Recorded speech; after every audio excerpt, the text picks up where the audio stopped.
Hey Dad, what's today's daily crypto news? Well, another short video. This one's really short from Sandy Call over at Franklin Templeton. The video prior to this has the first video about her. But check out this headline. Read that for them, baby. It says 1.5 trillion Franklin Templeton on CNBC.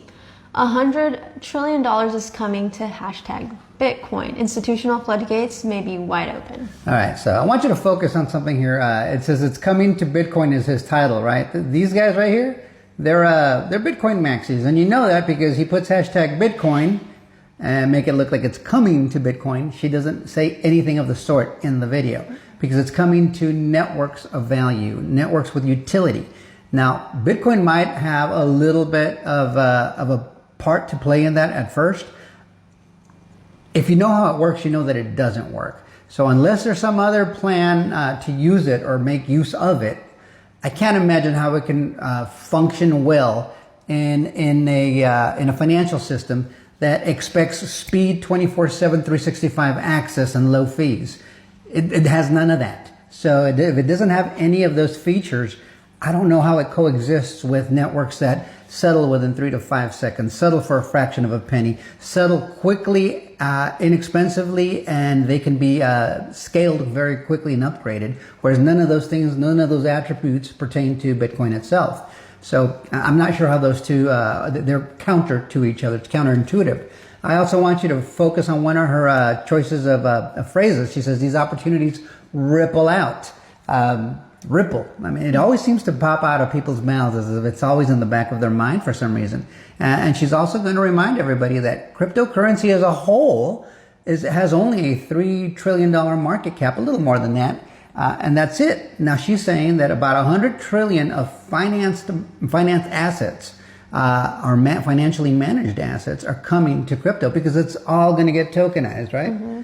And so if it's all going to get tokenized and you're going to use stable coins as on and off ramps. Yes. What's an on and off ramp, baby? Do you know? No. Okay. It's how you buy in and how you sell out. Oh. Okay. Yeah. So you have, let's say you have 100 XRP, it's worth $5,000 bucks. Mm-hmm. And if you want to use those $5,000 bucks, are you going to use it in terms of XRP or are you going to want to cash in some XRP and use the dollar stable coin? Yeah. The dollar stable coin. Okay. So that's your off ramp. The on-ramp is to take your fiat, your stablecoin money, or your equal to $1 stablecoin.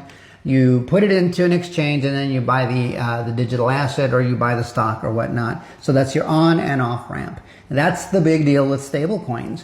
And so there's a $100 trillion managed assets market coming in. There's also a much larger number in just money, physical money, or digital money in this case. And then there's still $600 trillion worth of real estate coming in.